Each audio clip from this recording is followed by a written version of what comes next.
Hello, everyone, to another edition of the Fantasy Maverick podcast. And today we're going to talk about the tier-based rankings for fantasy players in a standard points league. And here's the thing, it's substantially different from the tier-based rankings that we did last week for a PPR league. So you definitely want to check this out. Very interesting, and got some strategy notes too. So here we go.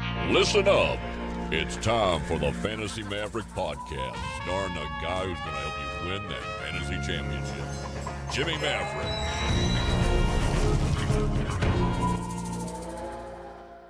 Hello there, friends. It's Jimmy Maverick. Welcome to another edition of the Fantasy Maverick podcast, coming at you from Santa Fe, New Mexico. And hey, preseason's in full swing. It's totally awesome. I'm so excited for the upcoming season. I just can't wait. But before we begin this episode today, I'd like to remind you all to please hit that thumbs up. Share this with your friends, leave a comment, and of course, subscribe. All those things help me out, help increase my visibility here on YouTube, and I do super appreciate it. Now, last week, I did a tier ranking for players in the Fantasy Football Players Championship League, which is a PPR with a tight end premium ranking. And it was very interesting to see how it kind of laid out. And so I thought it'd be very interesting to continue that with some of the other point schedules that are very common. And so what I want to do today is I'm going to do the tier rankings for standard point leagues. Now, if you haven't done so already, I invite you to go to my website, fantasyfootballmaverick.com, and there you're going to access my app, My Perfect Fantasy Draft, which is an app I designed to help me out on draft day, to help find the best players at each and every pick in your draft. You can sign up for a limited free version of the app that includes the standard points rankings. So it's all in there. You can access it for free if you're in a standard points league. This is a great resource for you. I encourage you to go and check it out. And if you like it and you want to use it on some of your other leagues that perhaps are not standard points, you can subscribe for only $19.95. And that'll give you unlimited access to as many leagues as you're in, and you'll be able to access all the different point schedules, including that Fantasy Football Players Championship one I was talking about, but also, a PPR, a half PPR, even a best ball ranking. So let's get right into this. And the first thing I noticed, which is totally obvious, right, is that the points you're going to get out of your standard points league are significantly lower than what you're going to get in a PPR league. And just to give you an example, in the standard point tiers, once you're into tier 4, the players are projected to earn less than 200 fantasy points this season. All right, in the FFPC league rankings, it wasn't until tier 9 that you hit that 200-point break. So obviously, there's a lot fewer points that are going to these key positions, the running back, the wide receiver, and the tight end. And so that got me thinking that perhaps standard point leagues, it makes sense to take a quarterback earlier than you normally would. And the reason is because in a standard points league versus a PPR league, the amount of points the quarterbacks get is the same. And so that 350 points or 320 points that an elite quarterback is going to get you is significantly more important in a standard point league than in a PPR league, just because it's more points. And to be able to get somebody like a Kyler Murray, like a Lamar Jackson, or a Patrick Mahomes or a Josh Allen, one of those elite tier level quarterbacks that can get you significant production, is really going to help your team overall as far as on a week-to-week basis, because your other positions aren't going to be contributing nearly as much to your overall point total. So it's just something to think about. In most leagues, you can get Kyler Murray and Lamar Jackson in the 5th round. I think that's a really good thing to do. I think try some mock drafts where you're doing that and see how your overall team looks. I think it's going to be much stronger to have such a significant point advantage on that position. Now, on the flip side, tight ends are garbage in standard points leagues. The first tight end that I come across, Travis Kelce, is a tier 5 player projected to earn only 166 points. It's just because there's no points for receptions. So, and he's the best. The best is tier 5, and you got to take him in round 2. And because of that, that just leads me to think, man, just wait. Be the last person in your league to take a tight end because it's just not worth it. You are going to lose so much value if you take a tight end early.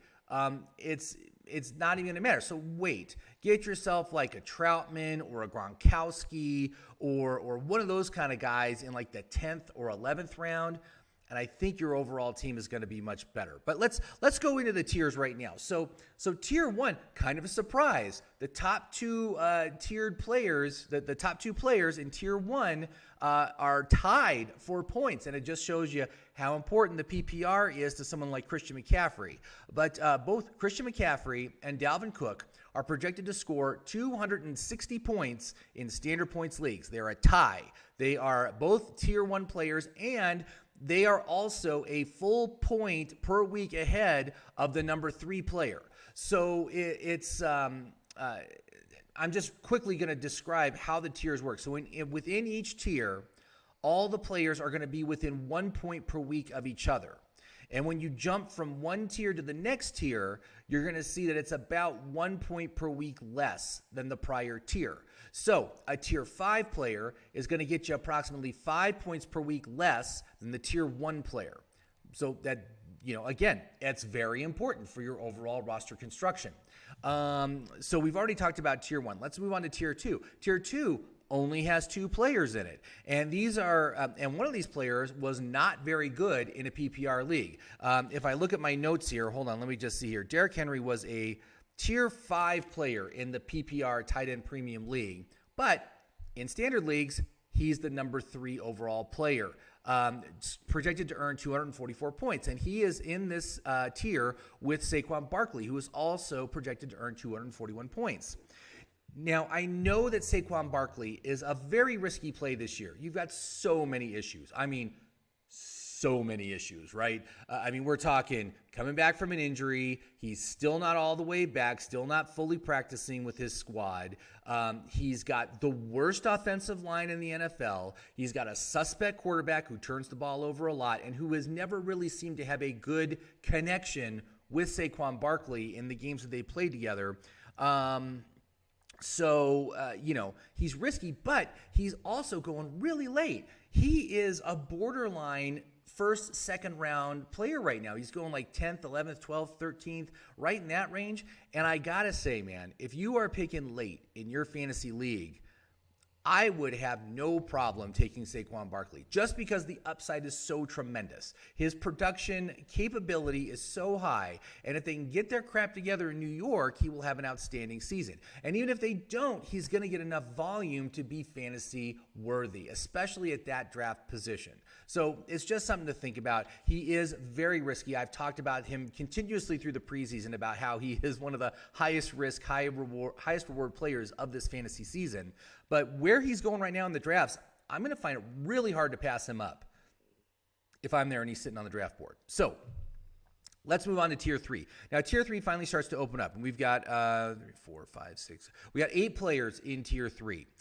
Most of these are first-round players, but there are a couple that are second-round players, so this is important, especially for those of you who pick in the later half of your league, in the 6 to 12 range, and you come back around. You can get yourself, you might be able to get yourself a tier 2 and a tier 3 player, if you take Saquon and one of these other guys, but it's a pretty large group. You've got Alvin Kamara, Nick Chubb, Zeke Elliott, Jonathan Taylor, Najee Harris, Aaron Jones, Tyreek Hill, and Antonio Gibson. So of this group, Najee Harris and Antonio Gibson are clear second-round players, and they're typically going by about pick 18. Both of them are gone by pick 18. That's why I said it's really good if you're in the second half of your league that you could get one of those guys along with another tier 2 or tier 3 player. Also wanted to just mention this as well in the podcast I did last week about the Fantasy Football Players Championship. Jonathan Taylor was a tier 6 player. Tier 6, he was awful. Just an awful choice for that league. But in this league, hey, tier 3, he's very, very good. Absolutely worth the pick. Again, the point schedule has such an immense impact on the value of players. And so it's important to understand that and know that a player may be hot garbage in one kind of league, but he may be fantastic for another kind of league because of the way they score points. So it's really important to know how your league scores points and where the points are coming from, and then get players that are going to do that. So, in a PPR league, every running back you pick should be a significant pass catcher running back. You don't bother with Chubb, you don't bother with Henry in PPR leagues. Get yourself pass catching running backs, and you will be in really good shape, because those points they get from those catches, they're worth just as much. One catch is worth 10 rushing yards. It's significant. So you got to take advantage of that. And everybody in this tier is projected to score between 204 and 221 points. So that's another thing to consider here. Now that's it. That is it for the only players that are projected to score more than 200 points in standard points leagues. After this, we're under 200 already. So tier 4, which the players range from 196 projected points down to 179 projected points, consists of the following players. So we've got Stephon Diggs, Devontae Adams, Clyde Edwards-Helaire, Chris Carson, Joe Mixon, Josh Jacobs, J.K. Dobbins, Austin Eckler, Darrell Henderson, A.J. Brown, D.K. Metcalf, Calvin Ridley, and David Montgomery. Now, when we look at this group, there's 2 red flags here, and that would be Stephon Diggs and Devontae Adams. The fact that both those guys are first-round players but offer only tier 4 value is a huge red flag. If you're going to go for a wide receiver in the first round, it should be Tyreek Hill. Tyreek Hill is the only one that's projected to get over 200 points, is the only wide receiver projected to get over 200 fantasy points. But surprisingly, the best value player of this round is Darrell Henderson, who is a 4th-round player. And again, Darrell Henderson is someone who was hot garbage in that PPR tier rankings that I did last week. He was, I want to say tier 8 or tier 9. It was awful. It was just like, do not take Darrell Henderson. But standard point league, you know what? He is fine. And he does have risks. The biggest risk with Darrell Henderson, and I've said this before, is that they're going to bring in another running back. They're going to trade for another running back to help out, because Darrell Henderson is really he's not a bell cow. He's not going to be a bell cow. And they lack significant depth. They got rid of John.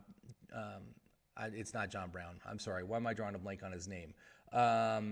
Malcolm Brown. They got rid of Malcolm Brown. I believe that's who we're talking about. I'm having a brain fart here. It's Sunday morning. It's early. I'm not fully awake yet. But anyway, there's not a lot of depth in that backfield right now. So I think they're going to bring in someone else. Now, depending on if they trade for someone else or pick someone up off the waivers, it's going to have an impact on his value. But I got to say, man, he's the best value player in the 4th round right now for your fantasy leagues. So take that as it is. All right, so moving on to tier 5. So these are players you can get between the 2nd and the 4th round, and the point range for these players is between 163 and 177 points, and they consist of the following players. We've got Miles Sanders, DeAndre Swift, DeAndre Hopkins, Myles Gaskin, Justin Jefferson, Mike Evans, CeeDee Lamb, Travis Kelce, and Terry McLaurin. Now, of course, the 2 most problematic for this tier would be DeAndre Hopkins and Travis Kelce. And we already talked about what hot garbage the tight ends are on this list. They just have no value. In that PPR tight end premium list, literally Travis Kelce was the 2nd most valuable player. But in this one, he's a tier 5 guy. And really just a very poor choice for the 2nd round when you consider all the tier 3 and tier 4 players that you could get that would give you an additional 1 to 2 points per week over what that player would offer. Now, on the flip side, there are some good values here, and I do like Miles Sanders here as a 4th-round play, Myles Gaskin as a 4th-round play. Both those guys are great. The rest of them on this list are pretty much 3rd round. And they're all decent options here. So that's all we have here for the 5th round. All right, friends, so let's just continue on right now. So we're going on to tier 6, which has players ranging from the 2nd round to the 7th round, and it's a large list. It's 22 players that are in this group. So this is a tier that you could stay in for a while if you play it right. This tier and the next tier are the ones that are really cover a wide range of players. Now in tier 6, we're looking at players that are going to projected to score between 140 and 157 points for the fantasy season. And it consists of the following players. We've got Robert Woods, Kenny Golladay, Travis Etienne, Keenan Allen, DJ Moore, Allen Robinson, Darren Waller, Chris Godwin, Javonte Williams, Mike Davis, Chase Edmonds, Cooper Kupp, Kareem Hunt, Julio Jones, Amari Cooper, George Kittle, Courtland Sutton, Chase Claypool, Tyler Lockett, Adam Thielen, David Johnson, and Brandon Ayuk. Woo! That's a lot. But again, these are all players that are available between the 2nd round and the 7th round. Now, obviously, the poorest choices for this tier are the tight ends, man. I'm telling you, the tight ends are hot garbage in standard points leagues. Don't waste a high draft pick on these guys. You got Waller and Kittle both in this tier 6. When you're talking about where you got to take him in the 2nd or 3rd round, and you could be getting yourself tier 3 or tier 4 players, you're really hurting your team by taking one of these elite tight ends in this kind of league because they just don't score that many points, and that's the problem. That's the big problem. Also, another problem one is Keenan Allen, who is probably the lowest rated of the elite wide receivers.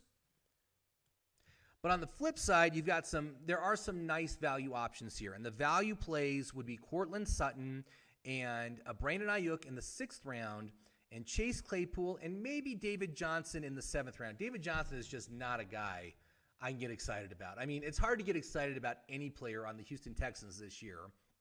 I have been very big on Brandon Cooks as a very nice value play for later rounds. And is Cooks in this category? I think he might be in the next one. Yeah, he's in the next one. But anyway, I just can't see myself rostering David Johnson in any fantasy league that I'm in this season. He's too early on the draft board for me to consider him. He would have to fall. Even if he falls, I don't think I'm going to take him. I'm just not interested. Absolutely not interested in that player. But there you go. So that's tier 6. Tier 7 is another gigantic tier, and it ranges from players from the 5th round to the 11th round. So this is a tier that you could hang in for a while. You know, you're working on getting as good a tiers as you can get earlier on, but then you hit like the 7th, 8th, 9th, 10th, 11th round. Boy, you could stick in this tier the whole time. So this tier ranges from players that are going to get between 124 and 139 fantasy points. And it's about as large as tier 6 with the number of players. But you've got players like James Conner, Damian Harris, Jamar Chase, Robbie Anderson, T. Higgins, Brandon Cooks, Curtis Samuel, Laviska Shenault, OBJ, DJ Chark, Ronald Jones, Raheem Mostert, Mark Andrews, Jerry Jeudy, Deontay Johnson, James Robinson, Michael Gallup, Deebo Samuel, Devonta Smith, Juju Smith-Schuster, Leonard Fournette, Will Fuller, Melvin Gordon, Marquise Brown, Tyler Boyd, and Jarvis Landry. Whew, that's a lot. That's a lot of names. Now, who are the worst value players in this tier? Well, again, we're going to tight ends. Mark Andrews right now is on this list. You also got Deontay Johnson. Both those guys are 5th round players. I just can't recommend taking them in a standard point league because of this huge negative value that they contain. When you can get players, much better players in the 5th round, that's at least one tier higher, and so don't sacrifice your fantasy points when you don't have to. But the best value players in this round, there's a couple of them. We got Curtis Samuel and Laviska Shenault in the 9th. We've got Michael Gallup in the 10th, and we got Marquise Brown in the 11th. Those are, what a great trifecta to get at 9th, 10th, 11th round. Go wide receiver, wide receiver, wide receiver. You get 3 tier 7s, and really, again, the wide receivers are savaged in this kind of league. So you're just going for, you're going for depth, you're going for reliability, and that's what you want. So let's see here. So we're only going to do two more tiers. Now, remember, in the PPR league, we went to 11 tiers, but really we only need to go 9 tiers in the standard points leagues because I think there's less variance in the points. But when we're talking tier 9, these are like your wide receiver 4s, your running back 5s. These are guys that are like way far out of having startable value, but you need to, take them. Now, tier 8 is the tier where the top 100 value players ends. And these are players that range in value anywhere from 105 to 122 fantasy points. And again, we've got a lot of tight ends in this tier. We've got, and we got players ranging from the 5th round to the 13th round in this tier. So let's just go through them. We got Kyle Pitts, Mike Williams, A.J. Dillon, Kenyon Drake, T.J. Hawkinson, Henry Ruggs, Zach Moss, Jalen Waddle, Michael Thomas, excuse me. I'm getting stuck there. Michael Thomas, of course, he's missing the first half of the season. That's why he's down here. Corey Davis, Cole Beasley, Michael Carter, T.Y. Hilton, Antonio Brown, Trey Sermon, Jamal Williams, Marvin Jones, Logan Thomas, Jalen Reagor, Mecole Hardman, and Nelson Aguilar. So who are the worst value players? It's the tight ends, man. Kyle Pitts, T.J. Hawkinson are both 5th round tight ends. Why would you get a tier 8 5th round player here when you don't have to? Let's see here. You also have Michael Carter at the 7th round. Those are probably the worst value players here, but there's some really nice value players late. You've got Henry Ruggs in the 13th, Jalen Reagor in the 13th. Oh, all these guys are 13th round. Jalen Reagor, Mecole Hardman, Nelson Aguilar, all those guys are 13th round players that offer tier 8 value. And these are kind of the, again, the end of the flex value players. This is where you got borderline flex to high-end bench players, so someone who'd be good for bye weeks and stuff like that. And of those 13th round players, Henry Ruggs is by far the best. His value, he's predicted at 121 fantasy points, whereas Reagor, Hardman, and Aguilar are both at 107 or 105 points. So really, Ruggs, fantastic 13th round target for you in standard points leagues. Absolutely. The value is great, and why not? And he is a borderline start every week. He's going to be a borderline start. So again, the final tier is, again, these guys are not startable players. They're situational players, bye week players. Perhaps if someone above them gets injured, they become more valuable. But these players, they only range from 87 points to 104 points. Just very, very sad. There's just not a lot of points in standard point fantasy football. But let's go through it. So this is the final tier. And these players can be gotten between the 8th round and the 17th round of your fantasy draft. So you've got players like Gus Edwards, Elijah Moore, Rashad Perryman, Darnell Mooney, Russell Gage, Robert Tonyan, Alexander Madison, Jacob E. Myers, Devontae Parker, Latavius Murray, Randall Cobb, Terrell Williams, Dallas Goedert, Rob Gronkowski, Michael Pittman, Paris Campbell, Gabriel Davis, Jamison Crowder, Rashad Bateman, James White, J.D. McKissick, Rondale Moore, Mike Gesicki, Devin Singletary, Jonnu Smith, Adam Troutman, Nyheim Hines, and Noah Fant. So I'm sure you heard a lot of tight ends in this group. Yeah, it's pretty bad. But it's important when you think about, like a Robert Tonyan, who's an 8th round player, Dallas Goedert, who's a 7th round player. Oh, okay, so we got those players, but they're only projected to score about as many points as someone like Rob Gronkowski, who's 10th round, or who is the other one? We got Jonnu Smith, we got Adam Troutman. All these guys are available later. And so, again, that's why I'm saying, like, in this kind of a league, just be the last person to take a tight end and don't worry about it. It's when you get down, it's just such a minuscule amount of points we're talking about here. And the fact that you have to sacrifice such a higher tier player to get them, it just doesn't make a lot of sense. But I do think that going for an elite quarterback really makes sense in this kind of league. Just because the points are just so low, and the amount of points that are going to be scored in this kind of league versus a PPR league is substantial. So take advantage of that. That's what you need to do. But the best value players in this group, you got Jacob E. Myers as a 17th round pick, Rondale Moore as a 17th round pick. We have both those guys. Geez, that's great that you can get someone that's like a borderline flex, situational flex play in the 17th round of your fantasy draft. That doesn't happen a lot. So those are guys that you definitely need to keep an eye on. So that's it. That's it for the list. And Everyone else, when we're talking about past tier 9, it's, with running backs, you're talking handcuffs. You're talking, the number 2 in the backfield or the number 3 in the backfield. They're not going to really be startable unless something happens above them. And I'm fine with loading up on those lottery tickets towards the end. But, if there's a choice between just getting myself a running back lottery ticket and maybe getting Jacoby Myers, in the 17th round, I think I'm going to take Jacoby Myers, just because he does offer more safety at the, as far as the amount of points you can get out of him for the upcoming season. Also, I got to say, don't just use the tiers.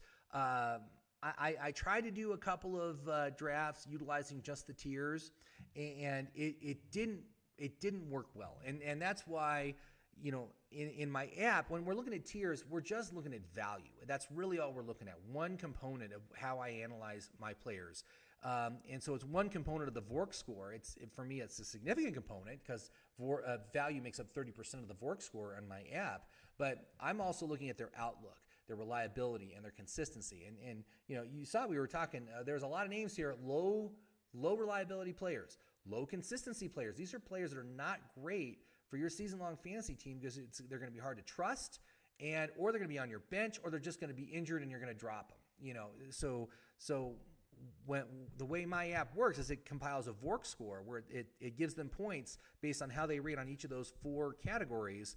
And then when you're in draft mode, it goes round by round and shows you all the players between your current pick and your next pick. But instead of having it sorted by their draft position, it sorts them by their VORC score. And so you just focus on players at the top of the list. You ignore the players at the bottom of the list. And here's the thing. If a player from a prior round makes it to a later round, because of the value component, his value is going to increase over time. He's going to become increasingly more valuable the longer he waits. And my app allows you to restore a player that, this is a player that should have been taken in the 5th, but somehow he's still sitting here in the 6th round. How does he rate now? Well, you can restore him onto the 6th round list, and you can see, this guy rates much better as a 6th round player, or he still sucks as a 6th round player. So you just ignore him and then you wait, and maybe he falls to the 7th. You can check it again. You can just restore him back onto the list, and it'll show you where he is relative to the other players that are going in that round. So it's a really great tool. Again, I don't think anybody else really has a tool that walks you through round by round and helps you out in picking the right players at the right time. So I invite you to go check it out. Again, if you're in a standard points league, you can access the app for free. Just sign up. You can log in. It's a limited version of the app, so you can only access the standard points list. But you can access draft mode for 12 teams leagues. You can utilize my recommended player filters if you want, and run it in a mock draft. See what you think of the team. I think you're going to be very happy with the kind of team you're able to build with it. And if you like it, you can buy a subscription. It's only $19.95 for 1 year. You can use it in as many leagues as you want, and it opens up all the other lists. So the PPR list, the half-point PPR list, the FFPC list, that's the PPR with tight end premium, also the Best Buy list, which ignores the consistency rating because you don't need to worry about consistency in best ball leagues. So it's all very handy, and that's it. So that's my pitch. So thank you for watching today. I do appreciate it. Let me know what you think of this list. Do you have any questions? Want to talk about any players? Just leave a comment down below. I love to interact with you guys. And of course, don't forget to like and please subscribe if you haven't done so already. All right. Thanks so much, guys. Have yourself a great fantasy day. I'll talk to you soon.